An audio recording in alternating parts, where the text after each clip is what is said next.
Hi, this is Kale McCutcheon. You're watching Past Turned Up here on Facebook Live. Today we are joined by Joe, and we'll be listening to their show, Help Desk with Joe. This is show number 18, and we are going live. This is Kale McCutcheon with the Past Turned Up studio here in Spencer, West Virginia. You're listening to Help Desk with Joe. This is episode 39 and show number 18. Make sure to tune in for more podcasts, information, and music. Thank you for tuning in. All right, welcome to Help Desk with Joe, and we're cranking right along with these shows. With me, as always, is Joe. Welcome, Joe. Thanks for having me. Glad to be back. Well, we got to have the guy that's the man behind the plan, so to speak, and then behind him, the woman with the overall plan, Sina. And this show brought to you by A&M Digital Technologies and Help Desk with Joe, helping people, including consumers, like private consumers, and also businesses as well here locally and regionally. So super excited to continue our shows. Again, doing a remote show as we're still not out of the COVID release yet. But happy to have you, and I'm super happy to have your technological abilities allowing us to do this show remotely. Yeah, it's a little different. As always, it's a little different trying to do it remotely over doing it in person, but it's a small price to pay to keep everybody healthy and safe. You betcha. All right, well, this week you got another great lineup, and as always, you're helping people out with general information and how they can sort through stuff to protect themselves, to help themselves better be aware of technology and the technological world out there that they need to know information about, and also my favorite tip of the week. So we got 3 topics today. Let's start off. You have some updates about Amazon, and Amazon's very popular, especially here in our area where it's rural, and it's we don't have a mall or anything like that to go to. We have our local Walmart and some family-owned stores, but for the most part, Amazon's where you go to get things that you can't buy locally. Right. So Amazon, this is a little repeat of this was a news story last week, but last week, Dave, I don't know if you knew it or not, but I tried to do a one-man band, little help desk with Joe, just to, keep us in rhythm, since that you was kind of buried in paperwork. Yeah, I had a big job ahead of me that Cena actually was helping me with, and did a fantastic job. So Cena's been a busy lady here lately. So I tried to do a one-man band, and it was better than nothing, but not the same. So it's just repeats. So if you listen to last week's episode, this first news story is a repeat of it. So if you haven't heard, Amazon has expanded use of SNAP benefits for online grocery shopping to several states, a total of 25 states. Oh, wow. That's fantastic. Yeah, Amazon customers are now able to use their SNAP benefits, and if you're unfamiliar with SNAP, it's the Supplemental Nutritional Assistance Program. This is always used for people to go to your local grocery store and buy groceries or whatever. Amazon's actually announced that you can actually now use those benefits on their website. Oh, wow. Now, is that only in participating states, like you said, 25? Yeah, there's actually several states, and I'll go through the list here. They actually worked with the USDA and introduced this program last year as kind of a pilot program to see how well it would work. And Amazon's actually not the first company or the only company that's doing this. Amazon, Walmart, and ShopRite and other small grocery store chains are actually as part of this pilot program to get this rolling as far as online grocery shopping goes with SNAP benefits. So the initial expansion pilot program included New Mexico, Vermont, West Virginia, and Wisconsin, and that all started 2 weeks ago. Oh, wow. Man, that's exciting that we're included in that. Usually we like to joke around and say West Virginia is 7 years behind everything, and now we're at the forefront. So that's pretty incredible. Yeah, I was shocked too, seeing usually West Virginia likes to catch on to anything. They was one of the first, so I was tickled on that. And then actually last Tuesday, Colorado, Maryland, Minnesota, and New Jersey also rolled out, joined the program. And then Massachusetts, Michigan, and Virginia were added as well late last week. Nice. Well, that's good to see. That'll really help out the recipients of the SNAP benefits and allow them to expand their shopping a little bit. and might be able to get some of the things that they're having trouble finding in the store, or gives them the alternative of having to try to take a chance of going to the store and, one, catching something, two, trying to deal with social distancing, and three, just the organized chaos of, well, we're only allowed to have X number of people in the store, so you're going to stand here in line, so that, run into the grocery store for 10 minutes shopping trip turns into an hour fiasco. Yeah. And that's, things are shifting. A lot of people ordering online. I talked to our UPS guy here that delivers in our building, and he dumps everything out in the hallway, and I just happened to be coming back down the hallway when he came through last week, and he just said they are completely swamped with all the people ordering online. So we're seeing a big shift towards that anyway, I guess. So that'll just increase the availability of stuff. And that I know that'll be a good thing, I think. I know with our UPS driver, I mean, typically when she delivers, it's usually between 11 in the morning and 1 o'clock in the afternoon. There's some days she's not delivered till 2 or 3 in the afternoon, and we typically don't see that until around the holidays when everybody's trying to shop and get stuff in for Christmas. So, I mean, from there in, I can just by seeing what time the drivers deliver, I can see that they're swamped right now. Yeah, and he had mentioned that. He said this is more like the Christmas rush right now, where they're working 7 days a week, wide open, and just swamped. He had mentioned he wasn't getting home until 7 and 8 every evening, and he starts at I think 5 in the morning. So just beating them up with deliveries, but. That's that's part of this deal we're in right now. So it's good for them to have that much business, but makes it rough on our delivery drivers. So if you see your delivery driver out there, give them a thumbs up and appreciate the extra work they're doing, because they are doing a ton of extra work. Yeah, and I saw something online the other day, which is something I never had given any thought to. I'm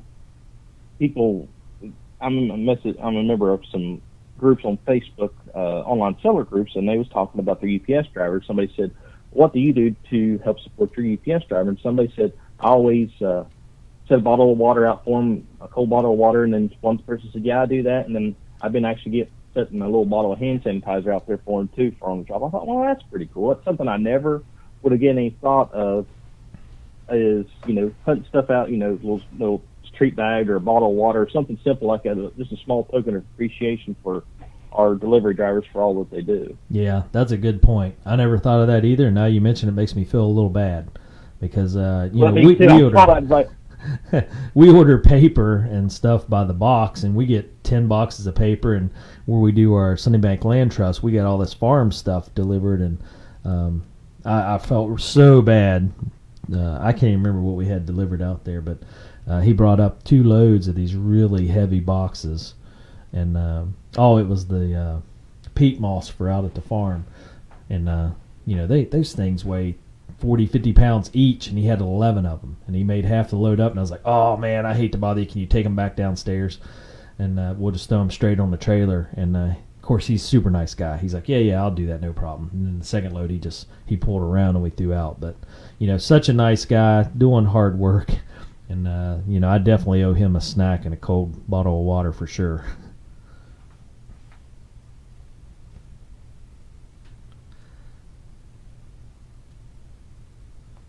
Joe, you still there? Can you hear me? Oh, okay, there you go. You're back. Okay. Anyway, so it's just one of those little small things that you never think of. Yeah, and that's a tough deal for our UPS drivers, and and all the work they do, because we're on the second floor of a building, so I'm sure he didn't like lugging that up. But I'll have to make it up to him. So that's a good point. As soon as I get out of here, I'll have to get something ready for him for today.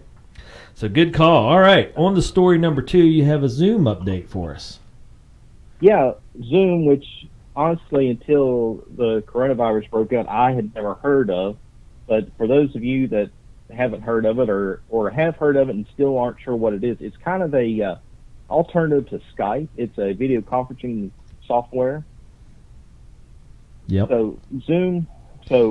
What their announcement is, the news story is, Zoom explains why free users will not receive encrypted video calls. Yeah, and I'm very familiar with it. We used Skype back in the day. I almost see Skype. I don't know if they've updated their stuff or whatever, but Skype was small party usage. You had to pay quite a bit to get big party usage out of Skype. So we did, just between our coordinators in the different counties, we could Skype call them pretty easy. And then we switched to Zoom, and Zoom allowed you to go up to 10 to 15 users with no problems. And then now we're using Teams, depending on who we're dealing with. So I use both Zoom and Teams. And I know that I was talking with my hands in virtual world here, but I know the Zoom calls have had a lot of publicity lately. If you do the free one, there's no password to get in. Anybody can catch your Zoom call and jump in it if they're looking. But the Teams and the Zoom calls we've been using, people pay for them and they get a password, and you have to be invited in, and that keeps it from being awkward. And I know I've seen in the news where people will join into Zoom calls and then do derogatory images and sayings and stuff, and do racial slurs and stuff, just interrupting a whole meeting, which makes it awkward. But since I hijacked your news stories, I'll let you get back to what the actual news is. Well, actually, I've never heard of that one. Actually, from my standpoint, I think it'd be funny. Not the part of going in there and just being derogatory and all that, but just to hop in there and just sit there like I'm supposed to be there. Oh, yeah. I mean, and that's kind of how it started. People were just hijacking meetings and seminars, and then, of course, you get the people that are vindictive about it, and they jump in and start doing, things that aren't appropriate. And then for kicks, I'm sure, we're just out of spite. But it ruins someone's like deal.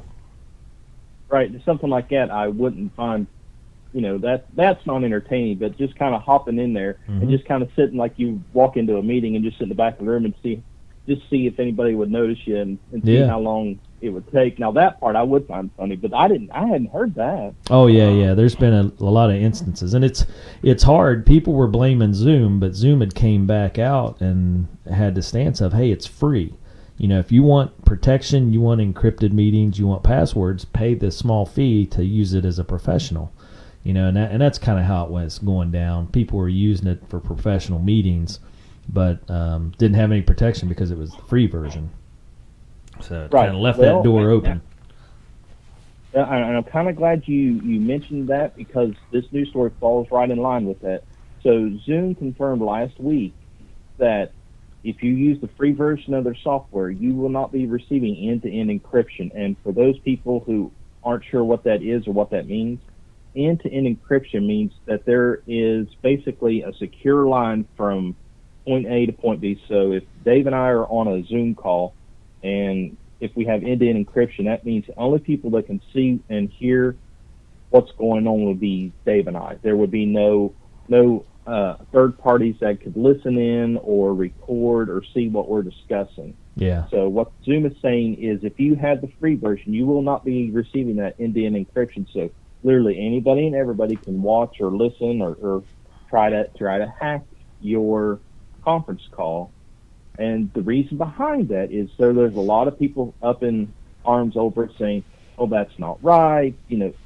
This is that you're just trying to nose in and listen to what we're doing." And Zoom's coming back with what you said, Dave, is, hey, if you want encryption, just pay the small fee and be done with it. Yeah. So the reason Zoom's not doing that is just for security purposes, is they're trying to prevent people using it for ill-gotten gains. Oh, yeah. And,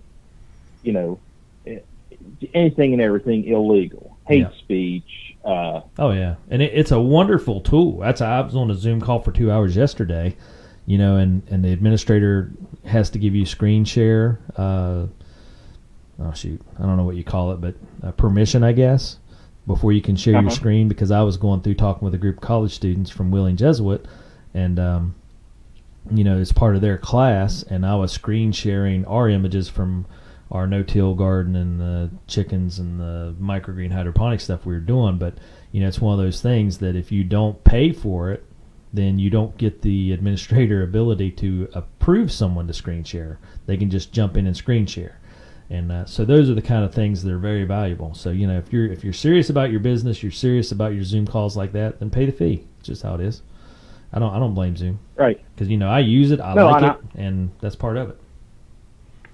No, and it's one of those, as soon as I heard the reasoning, it's like, well, that makes perfect sense because Yeah. I've read news stories in the past where terrorist organizations and those types of groups, they used to use like Xbox Live and PlayStation Online and stuff like that, where they'd all launch the same video game and go into this quote-unquote private room Yep. and then have open discussions with whatever, evil they was discussing. Wow. Because that was kind of flying under the radar. Nobody would ever suspect. Oh yeah, who would think that? Kind of work going on.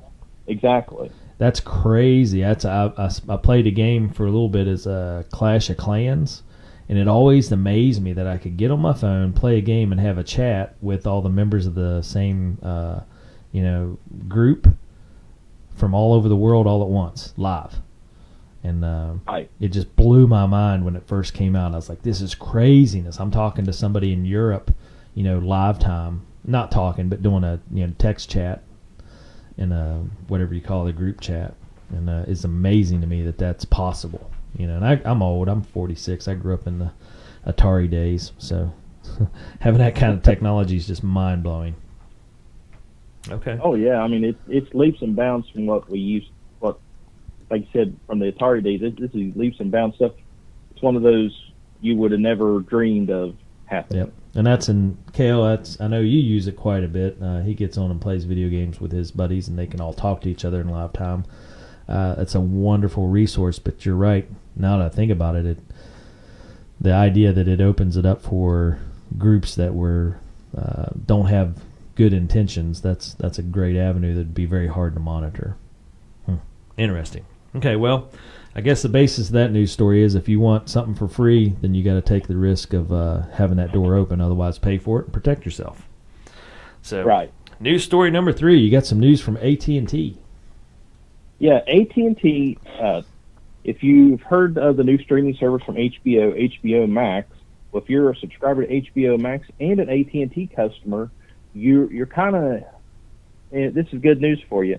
AT&T, which owns HBO and HBO Max, is exempting that usage from being from using any of your internet data from preventing it from using your data cap. Really? Mm-hmm. It's amazing to me they can do that. Just be able to sort that out and know that that's the data is coming from a specific area like that. But that's amazing. That's awesome. Right. Well, it is, but it isn't, and I'll get into why. All right. So the reason they're doing that is, like I said, AT&T and HBO Max all fall under all the same corporate umbrella. So, and AT&T actually confirmed it with The Verge that HBO Max data will be exempt from customers' traditional data caps or the soft data caps that come with unlimited plans. But here's the problem. The way this is set up, this is going completely against the net neutrality bill law that was, brought up for discussion a couple years ago. Mm-hmm. Because, and here's how this is punishing people. This is basically going against it because it is punishing customers that use other services. For example, if you use HBO Max and you're an AT&T customer, no problem, stream all you want, no repercussions. On the flip side of the coin, you use Netflix? Well, yeah, you can watch all the Netflix you want, but that will go toward your data cap. So it's kind of picking and choosing and prioritizing which data costs you and which data doesn't. And here's where it really gets deep in the weeds, is the reasoning they don't allow that for everybody is a lot of companies that offer, the cell phone providers that offer those kind of things and say, okay, this provider you can watch unlimited without any data caps. Those providers have to actually pay to have that privilege. Right. So if Netflix wanted to offer no data cap hits on AT&T, they would have to actually pay AT&T for that, while HBO Max is getting a free ride. And that, as you said, that's the net neutrality. That does have ramifications when you can pick favorites, because then you're stacking a deck for business. Exactly. So that's so from the consumer side, this is great news for AT&T customers that have HBO Max. But on the flip side, if I'm an AT&T customer and I don't want HBO Max for whatever reason, and I have one of the other streaming providers, I'm still being punished because they don't have an agreement. Yeah, that makes it tough. So, AT&T flexing their muscle. Okay, well, do you think there will be some sort of, I don't know, catch for that where someone, the FCC or whoever's in charge of that with the net neutrality, will kind of come back on them and say, listen, you can't pick favorites like that? It's going to be interesting in the next little bit, since this is so new Right. that AT&T just announced it. It's going to be interesting. It's going to be interesting next few weeks to see how it all falls out. It's going to be either FCC is going to step in and say you can't do that. Either treat everybody the same or nobody gets anything, or Verizon and Sprint and all the other carriers are going to start jumping on board and saying, hey, sign up with us and you can get this, and this service without any hits on your data cap. So either they'll have to roll it back or they'll have to open the doors for everybody. Interesting. You're right. Well, it'll be interesting to see which way that goes. Okay, well, if you're an AT&T user and an HBO Max fan, good news for you. If you like the other streaming services, beware. So, yeah. Okay. All right, well, now it's on to my favorite part of this show, and that's the tip of the week. And, Joe, so far you've been hitting home runs. So I kind of suspect Cena's behind the curtains there pulling the strings for you, but we'll save that for another day. Yeah, I was having a little trouble last night trying to come up with this week's tip of the week, but then I sat and thought about it for a minute, and then I was just trying to think of all the phone calls I've been getting here lately, and this one has been a biggie. Okay. And this week's tip of the week, we're going to discuss reopening alternatives. So at least in the state of West Virginia and, nationwide, things have been slowly opening up. Yep. And one of the biggies around here, at least locally in, Rowan, Jackson counties, is reopening churches and social events and things like that. Yep. So here are 3 tips to give you alternatives that if you want to reopen, whatever the case may be, whether it's your church or a social gathering, alternatives to be able to try to proceed as normal while still doing your social distancing and trying to accommodate as many people as possible. Yeah, and I'm excited for this because I know you've done a lot of work, and we've talked about it on the short distance radio side. So I'm excited. I'm waiting for you to throw this down. Go ahead. Yeah. So the very first one is the short range radio, and this one's really neat. I built one for our church, and later I actually built one for another church last week and went and installed it. And it's a very simple setup, and it's very cost effective. So when you mention radio transmission, the first thing people are thinking is you got to have big antennas, and then you got to pay all these licensing fees and all this and that. And in reality, you don't have to. It literally all depends on how big of an area you're trying to transmit your broadcast. Yep.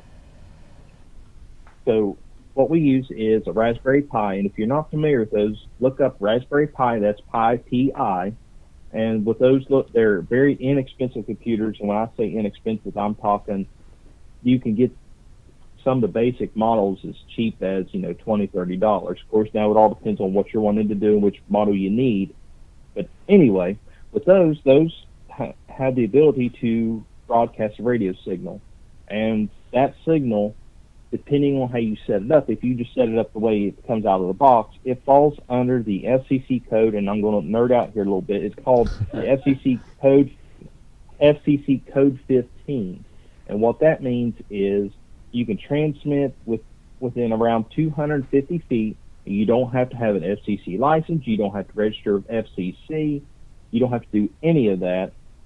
And as long as the signal is eligible to be jammed for whatever reason, so which it would be, literally all you have to do is download a program and launch the FM transmitter software, and then use a USB microphone or pipe into your actual whatever audio you're using, and you're streaming and you're transmitting over the radio. Right, and you would just tell someone, pull up in your car, tune into 88.9, whatever unused frequency, and they would listen to it. We used to do this at the drive-in movies, over in Calhoun County when they offered them. They had an FM transmitter, so you didn't have to use the window deals. You could just turn on your car radio. And I don't. Yeah, they didn't. I doubt they used a Raspberry Pi. This is 12, 13 years ago, but right. But still a very, very neat feature. And as you said, in this time right now, that's a very handy feature. Yeah, I was talking to my dad about it, and I was telling him about it. He said, "Oh, so it works like a Mr. Microphone." Yeah. So there's some old tech. Yeah.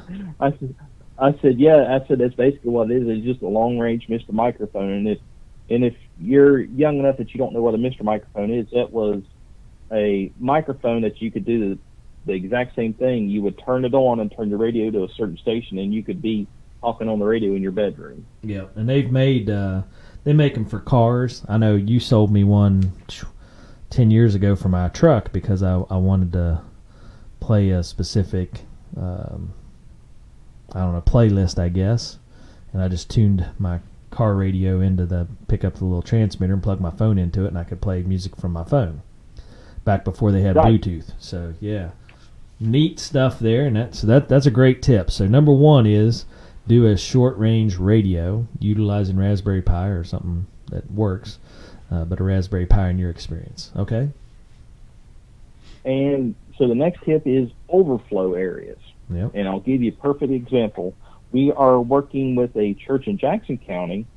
They contacted us and said, hey, we want a live stream. Well, they have Frontier, and that's just not doable with the bandwidth speed they have. They said, hey, we have a congregation hall, attached to the building. It's right down the hall.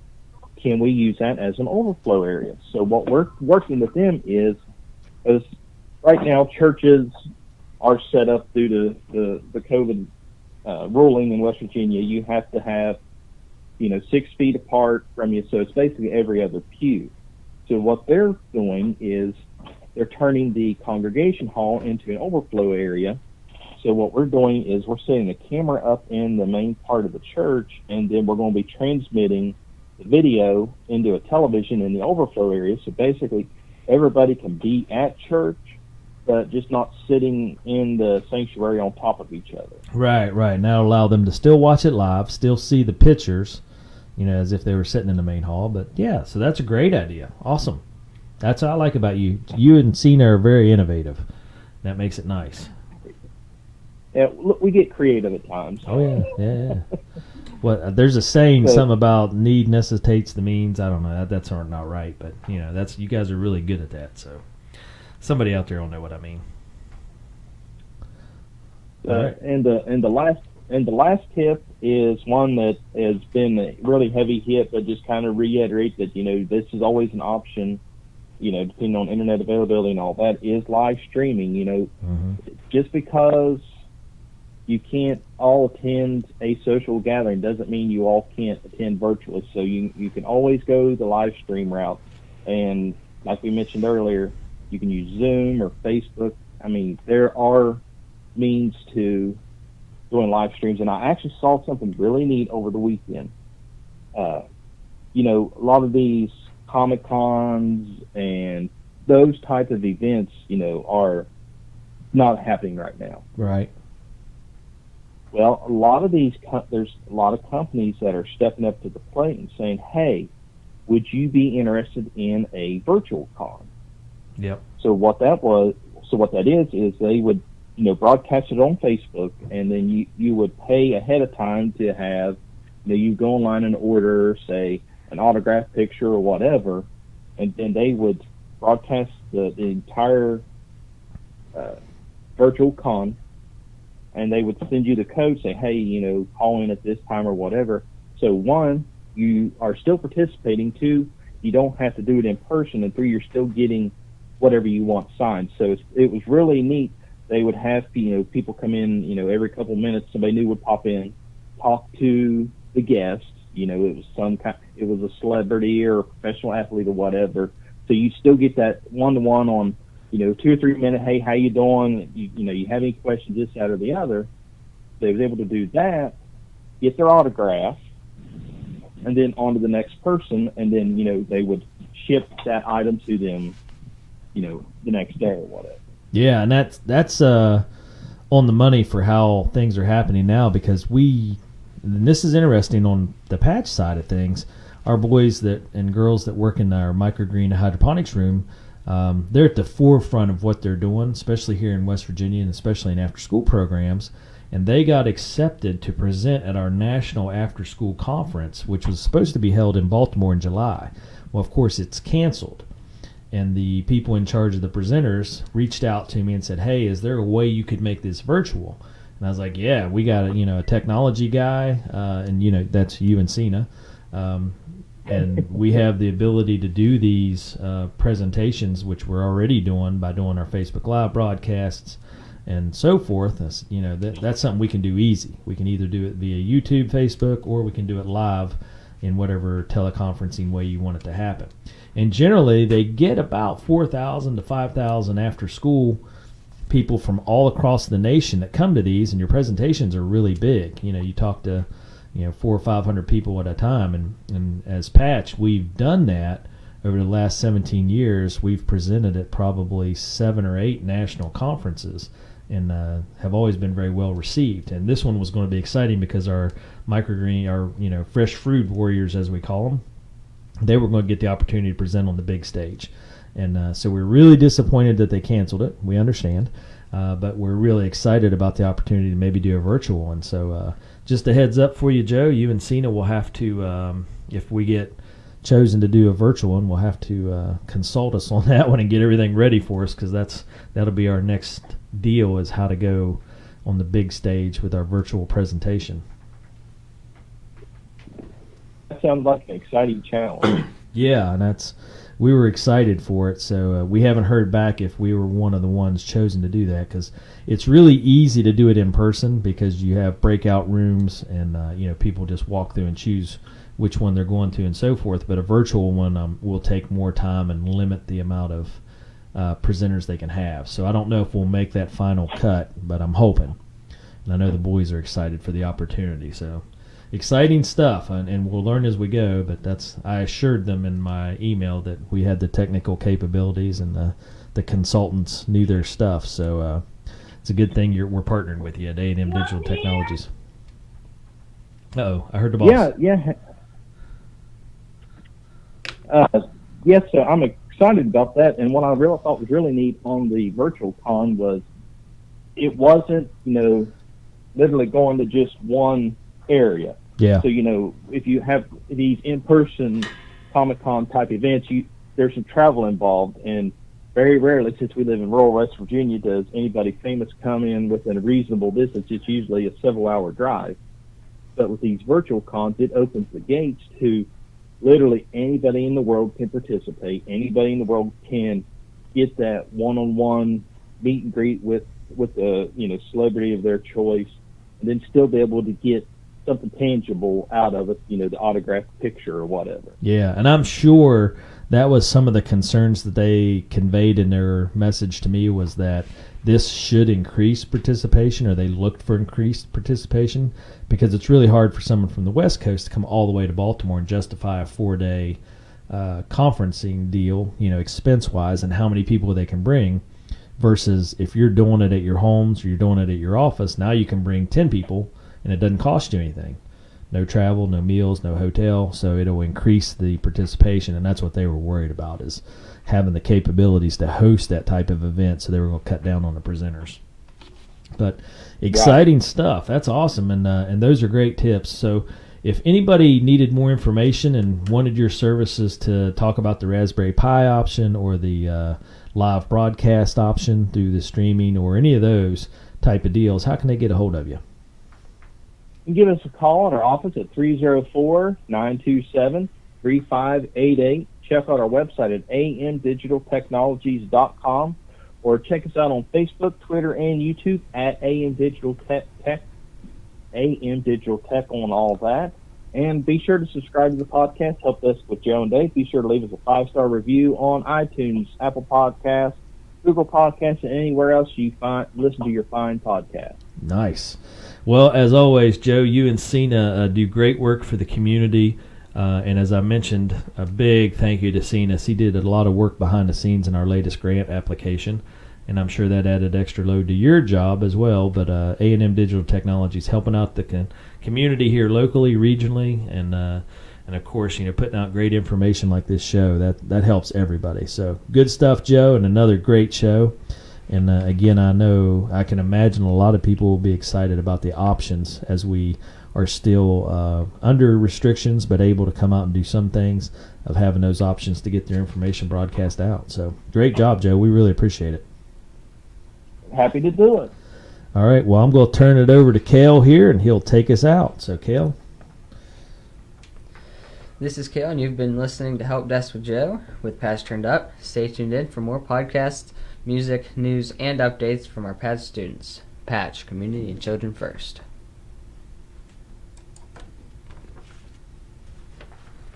This concludes our Facebook broadcast. You've been watching Help Desk with Joe.